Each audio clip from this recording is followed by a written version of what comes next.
Welcome back to the program. Today, we are peeling back the layers on a complex and often overlooked chapter of American foreign policy, the escalation of military involvement in Nigeria during the Trump administration.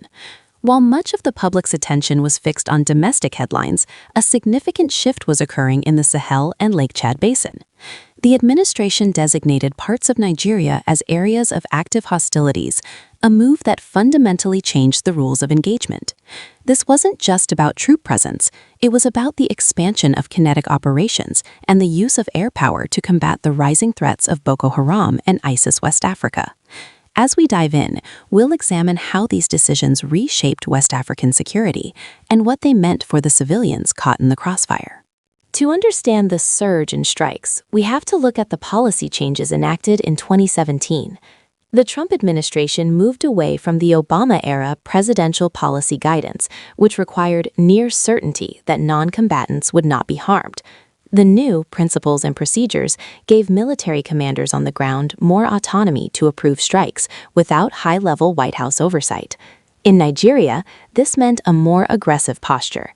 By loosening these restrictions, the U.S. aimed to be more unpredictable and lethal against insurgent groups. However, critics argued that this streamlined process sacrificed the rigorous vetting necessary to prevent civilian casualties, creating a tension between tactical speed and humanitarian responsibility that would define the era's military legacy in the region. A central pillar of this strategy was the use of unmanned aerial vehicles, or drones. Operating out of bases in neighboring Niger, such as Airbase 201 in Agadez, the U.S. provided critical intelligence, surveillance, and reconnaissance, known as ISR, to Nigerian forces. While the U.S. maintained that its own strikes were rare and surgical, the line between U.S. intelligence and Nigerian execution became increasingly blurred.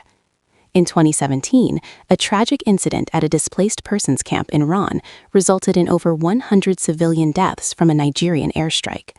Investigations later probed the extent of U.S. intelligence sharing in that mission.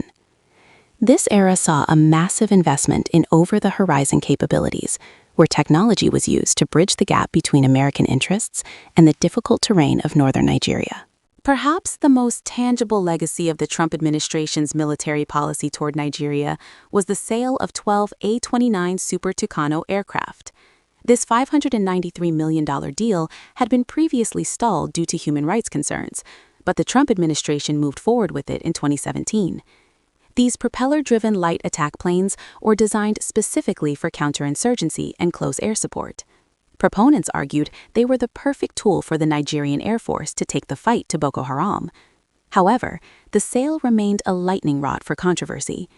Human rights organizations warned that providing advanced hardware to a military with a checkered record of civilian protection could exacerbate the conflict rather than solve it, making the Super Tucano a symbol of the arms-first approach to foreign policy.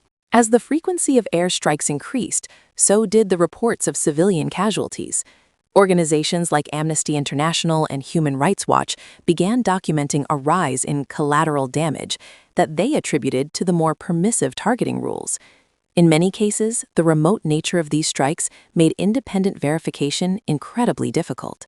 The administration often maintained a stance of zero civilian casualties in many of its operations, but local reports frequently told a different story. This gap between official accounts and ground-level reality created a significant accountability vacuum. For the informed citizen, this raises a critical question. When we project power through the air, how do we ensure that the people we are trying to protect don't become the primary victims of our intervention? Looking back, the Trump administration's approach to Nigeria was defined by a preference for military solutions and a reduction in diplomatic friction regarding human rights. While the operations certainly put pressure on insurgent groups, the long-term stability of the region remains elusive.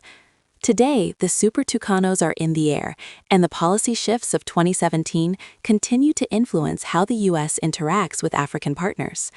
As civically engaged citizens, it is our duty to demand transparency and to understand that military actions abroad have deep, lasting consequences for global security and human rights.